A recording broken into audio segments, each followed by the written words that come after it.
বন্ধুর বিয়ে বলে কথা। বন্ধুর বিয়েতে মন খুলে নাচবো, গাইবো, পেট পুড়ে ভালো মন্দ খাবো, তবেই না বন্ধুর বিয়ে। ইয়েস, আজ আমার বন্ধুর বিয়ে। সোশ্যাল ম্যারেজ না হলেও লিগালি আজকে কিন্তু বিয়ে হয়ে যাচ্ছে।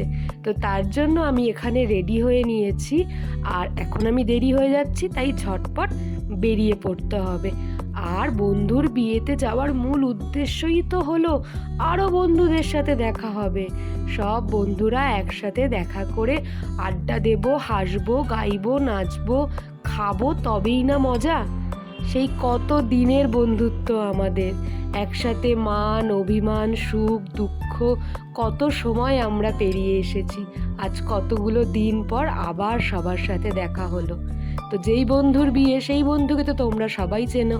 সে এখন খুব নাম করা ইউটিউবার। যার সাথে বিয়ে হচ্ছে সেও একজন নাম করা ইউটিউবার। তো তাদেরকে তো আর আলাদা করে পরিচয় দিতে হবে না। এখানে এসে দেখি বন্ধু এখনও রেডি হয়নি, তাই বন্ধুর দিদি, মানে বন্ধুর বউয়ের দিদি, সম্পর্কে সে বন্ধুর কে হবে আমি জানি না। তো যাই হোক, শালিই হবে হয়তো, বড় শালি। ইয়েস, সে তাকে খুব যত্ন করে সাজিয়ে দিচ্ছে। দেখেই বোঝা গেল বন্ধু কিন্তু শ্বশুরবাড়িতে জামাই আদরটা বেশ ভালোই পায়।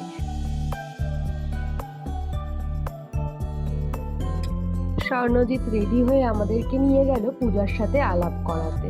একটা ছোট্ট মিষ্টি মেয়ে, খুব ভালো লাগলো আলাপ করে। তো আলাপ পরিচয়ের পালা তো শেষ হয়ে গেছে। এবার তো আমার একটাই উদ্দেশ্য, সে বন্ধুরই বিয়ে হোক আর পাশের বাড়ির দাদার। আমার একটাই উদ্দেশ্য, খেতে হবে পেট পুড়ে। তাই চলে গেলাম স্টার্টার কাউন্টারের দিকে। সেখানে গিয়েই আগে দেখে নিলাম কি কি অপশান আছে। সব কিছু খেয়ে চা কফি দিয়ে গলা ভিজিয়ে বন্ধুদের সাথে আড্ডা মারতে হবে। ফোনটা সবসময় অন রাখলে হবে না, তাই ফোনটা অফ করে আমরা খানিকক্ষণ আড্ডা মেরে দিলাম। আড্ডা মারতে গিয়ে দেখি এখানে আমার আর এক বন্ধু তার বউয়ের সাথে চিকেন পাকোড়া নিয়ে ঝামেলা শুরু করে দিয়েছে। ওমা, ঝামেলা শেষ হতে হতেই দেখি ওদিকে আবার শৈশাবত শুরু হয়ে গেছে। এই একটাই বন্ধু ছিল আমাদের গ্রুপে ব্যাচেলার, তারও আজ বলি হয়ে গেল। যাই হোক, এসব নিয়ে মন খারাপ করে লাভ নেই।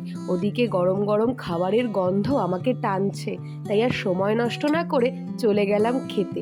কি কি খেলাম আর স্বর্ণ আর পূজার এঙ্গেজমেন্ট পার্টিতে কি কি মেনু ছিল সেটা জানতে গেলে নেক্সট ব্লগটা অবশ্যই দেখতে হবে। তো চলো, আড্ডা দিতে দিতে পেট পুরে খাওয়া দাওয়া করি। তোমাদের সাথে আবার নেক্সট ব্লগে দেখা হবে। বাই, তোমরা সবাই ভালো থেকো। ভিডিওটা ভালো লাগলে অবশ্যই একটা লাইক কমেন্ট করে দিও। টাটা।